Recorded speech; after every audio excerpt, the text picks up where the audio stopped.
गोदा थाना urban area police की बड़ी कार्रवाई, 2 मुनशियात स्मगलर गिरफ्तार कर लिए गए। लाखों रुपए मालियत की 19 किलोग्राम चरस बरामद। District police officer Zulfikar Ahmad की हिदायत पर मुनशियात फरोशों के खिलाफ कार्रवाई करते हुए SHO थाना urban area sub inspector Tariq Irfan ने assistant sub inspector Fayaz Ahmad वगैरह पर मुश्तमिल टीम के हमरा थाना अर्बन एरिया के मुख्तलिफ इलाकों मोहम्मद कॉलोनी चौक में दौरान चेकिंग मोटरसाइकिल सवार मुलजिम अमजद परवेज व मोहम्मद यूनुस और सिंधु जट सिगला ब्लॉक नंबर 25 सरगोदा को मुनशियात स्मगल करते हुए रंगे हाथों गिरफ्तार कर लिया। गिरफ्तार मुलजिम के कब्जे से लाखों रुपए मालियत की 17 किलोग्राम चर्स और विटक रकम 7,000 रुपए बरामद करके मुनशियात स्मगलिंग की दफात के तहत मुकदमा दर्ज कर लिया गया है।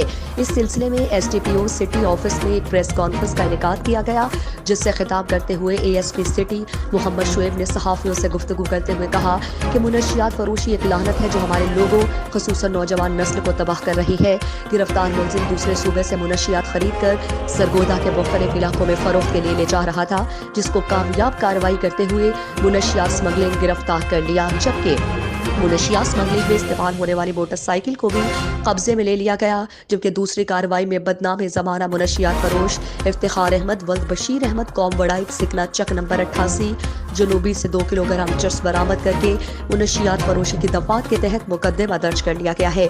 हर 2 मुलजिमान से मजीद तफ्तीश जारी है। TPO सरगोदा ने SHO थाना अर्बन एरिया और उनकी टीम को मुनशियात स्मगलर के खिलाफ बड़ी कार्रवाई करने पर शाबाश दी और तारीफी सर्टिफिकेट देने का ऐलान किया है।